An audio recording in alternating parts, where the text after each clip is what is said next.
Matisse polyurethane varnishes. The polyurethane gloss is a gloss urethane varnish. Kind of stands to reason. Why would you use this varnish over another varnish? The polyurethane varnishes over acrylic varnishes, for instance, are harder. So they will dry with a harder, less flexible surface. Like the acrylic varnishes, these polyurethanes will not yellow. And the polyurethane varnishes as a family tend to be a little bit glossier than acrylic varnishes or most other varnishes. So if you're looking for a really high gloss, the polyurethane varnish is the way to go. So the polyurethane varnishes also have the advantage that they are more heat resistant than pretty well any other varnish on the market. Why would you want that? Well, for something like a placemat, coasters, any artwork that might be getting close to something that's quite warm. Now, say something that's quite warm, warm plates out of an oven will be fine. A casserole dish at 400 degrees Celsius straight out of an oven will probably still stick to the polyurethane. So it's within reason.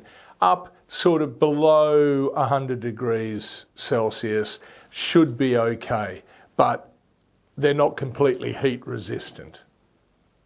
When you're applying the polyurethane varnishes, make sure you don't add any water. With quite a few other varnishes, you tend to add water because they're fairly thick, because they're also used as adhesives. The polyurethane is just a varnish. It does not need water added to it. You can use it straight from the bottle. And because of the hard finish the polyurethane results with, you don't want to be painting again over the top. So if you want to finish off a painting or put an isolation coat down, you're better off to use polymer gloss, MM7. This is a final water-based varnish, so should only be used as a last coat. You can put multiple coats of this varnish over itself, but you don't want to be then painting over the top.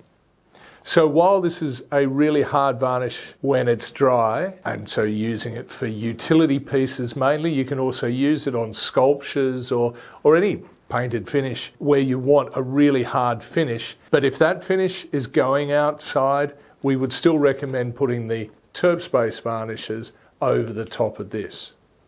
Best practice when it comes to applying the polyurethane varnishes, like any water-based varnish, is multiple thin coats. Leave them 24 hours if you can to dry. If it's very humid and muggy, you might want a longer time. Sometimes you can recoat in 6 hours. It literally depends on the humidity and the temperature.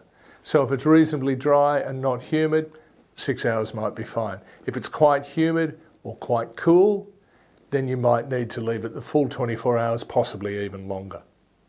So if you're looking for a hard, heat-resistant varnish, especially for utility items, why not give the polyurethane varnishes a go? And don't forget to subscribe.